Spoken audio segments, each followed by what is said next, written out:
Olá, pessoal! Hoje nós vamos começar a trabalhar com polígonos e suas características. Essa será a nossa primeira aula de geometria, certo? Na aula de hoje, a gente vai começar a ver os triângulos. Então, o que são triângulos? Triângulos são polígonos que possuem 3 lados, 3 vértices e 3 ângulos internos.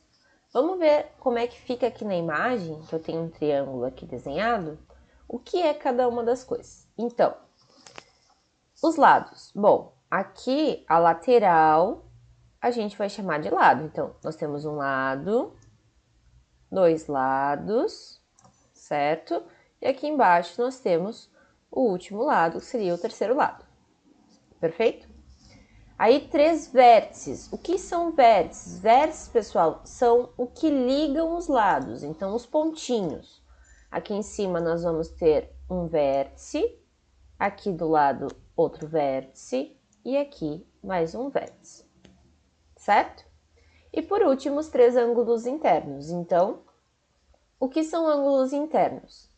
O ângulo interno é formado por 2 laterais do triângulo. Então, no caso aqui, nós temos um ângulo, aqui nós temos outro ângulo, e lá em cima nós vamos ter outro ângulo. Perfeito? Vamos continuar. Podemos classificar os triângulos de 2 formas diferentes. Uma delas é pela medida dos lados, e a outra é usando a medida dos ângulos. Vamos lá. Classificação dos lados.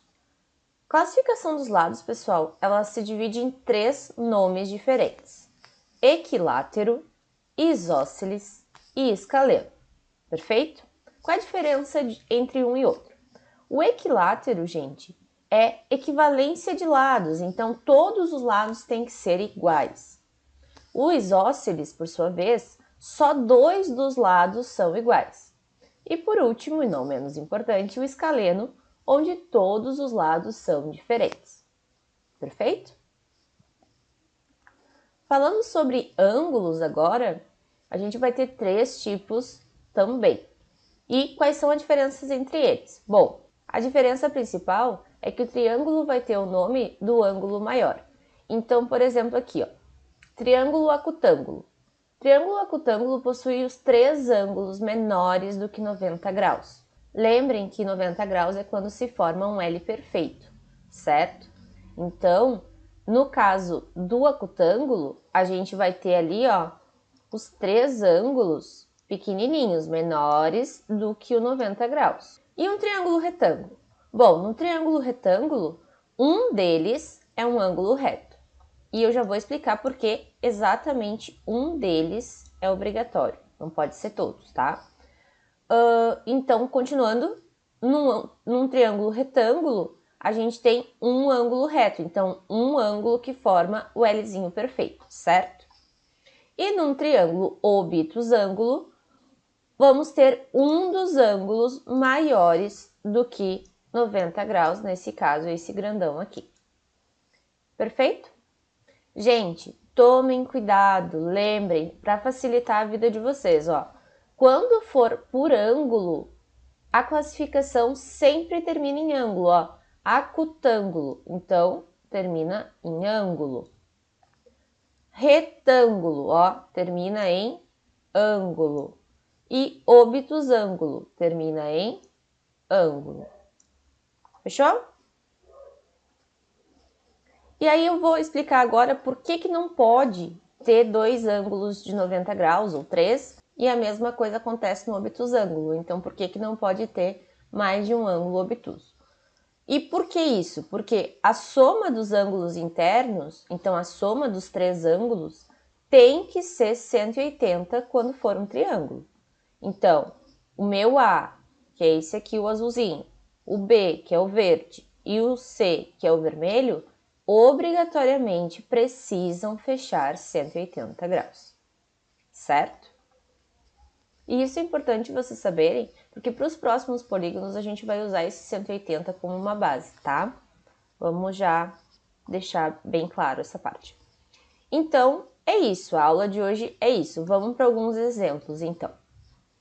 Complete as frases. Um triângulo tem um ângulo interno igual a 90. Então, quando a gente estiver falando sobre ângulo, a gente já sabe que tem 3 classificações, certo? E ângulo termina em ângulo. Então, um triângulo, alguma coisa, tem um ângulo interno igual a 90. Igual a 90 significa que é o L perfeito. Logo, o L perfeito é formado pelo triângulo retângulo, certo? Letra B. Um triângulo, alguma coisa, tem os 3 lados diferentes. Bom, de novo, não termina em ângulo agora porque eu estou me referindo a lados. Então, eu vou ter que pesquisar lados que têm os lados diferentes. E os lados diferentes é o nosso triângulo escaleno. Letra C. Um triângulo, alguma coisa, tem todos os ângulos internos menores que 90. Então, todos os ângulos pequenininhos, menores que 90. Isso significa que termina em ângulo também, a nossa palavra. E a gente vai ter agora como opção o acutângulo e o obtusângulo. Lembrando que o obtusângulo tem um ângulo obtuso, logo um ângulo maior do que 90. Então, só nos sobrou o acutângulo. E por último, um triângulo alguma coisa tem 2 lados com a mesma medida. Lembrem que daí agora a gente está trabalhando sobre lados. Então, lados nos sobrou o equilátero e o isósceles, mas o equilátero tem todos os lados iguais. E aqui eu preciso de um que tenha só 2 lados com a mesma medida. Logo, é o nosso triângulo isósceles. E agora mais um exemplo, calcule o valor do ângulo A. O ângulo A aqui, pessoal, para a gente calcular ele, a gente vai ter que lembrar que a soma dos ângulos internos de um triângulo é sempre 180. Logo, nós vamos ter que o A mais o 60, que é o que tem lá em cima, mais o 30 é igual a 180 graus. Fechado? Sabendo disso, nós vamos somar esses dois aqui primeiro. Então, A mais 60 mais 30, né, gente? 90. A mais 90 é igual a 180. E aí o 90 está somando para esse lado aqui, vou transferir ele lá para o outro lado. Quando eu transfiro o número para o outro lado, significa que eu preciso inverter a operação. Então, 180, a operação era de mais, invertendo vira menos. Então, menos 90. E o A vai ser 180 menos 90, que é exatamente 90 graus, né? Resposta, daí a gente bota o graus. Então, aqui na resposta a gente bota 90 graus. Perfeito? E o nosso A aqui é 90 graus. O que significa isso? Não está perguntando no exercício, mas o que significa isso? Significa que esse triângulo aqui, especificamente, é um triângulo retângulo. E aí, se a gente for pensar em lados, os lados são todos diferentes. Então, esse triângulo, ao mesmo tempo que ele é retângulo, ele é escaleno. Tá bem? E é isso por hoje, pessoal. Então, não deixem de se inscrever no canal, curtam o vídeo e espero ter ajudado vocês. Beijos!